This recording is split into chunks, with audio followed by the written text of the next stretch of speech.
অসমৰ জনপ্ৰিয় কণ্ঠশিল্পী অংগৰাগ পাপন মহন্তৰ খবৰটো পালেনে? এই ভিডিঅ'টোৰ জৰিয়তে আপোনালোকক সকলো সবিশেষ জনাবলৈ চেষ্টা কৰিম, গতিকে অলপো স্কিপ নকৰাকৈ ভিডিঅ'টো প্ৰথমৰ পৰা শেষলৈকে চাব বুলি আশা ৰাখিলোঁ। নমস্কাৰ বন্ধু বান্ধৱীসকল, আপোনালোক সকলোকে আন্তৰিক স্বাগতম জনাইছোঁ আমাৰ চেনেলৰ অন্য এটা নতুন ভিডিঅ'লৈ। তেন্তে আহক আজিৰ ভিডিঅ'টো আৰম্ভ কৰোঁ।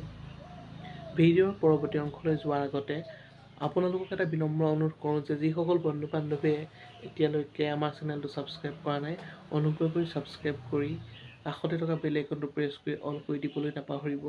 তেতিয়াহে মই দিয়া প্ৰতিটো নতুন ভিডিঅ'ৰ আপডেট আপোনালোকে অতি সহজে পাই থাকিব। অসমৰ অন্যতম এজন জনপ্ৰিয় কণ্ঠশিল্পী হ'ল অংগৰাগ পাপন মহন্তৰ। পোনপ্ৰথমে আপোনালোকে এটা কমেণ্ট কৰি জনাবচোন, অসমৰ জনপ্ৰিয় কণ্ঠশিল্পী অংগৰাগ পাপন মহন্তৰ গান শুনি কেনেকুৱা পায়। বন্ধু বান্ধৱীসকল, অসমৰ জনপ্ৰিয় কণ্ঠশিল্পী অংগৰাগ পাপন মহন্ত যথেষ্ট আৱেগিক হৈ পৰিছে আৰু সামাজিক মাধ্যমত এটি আৱেগিক পোষ্ট লিখিছে।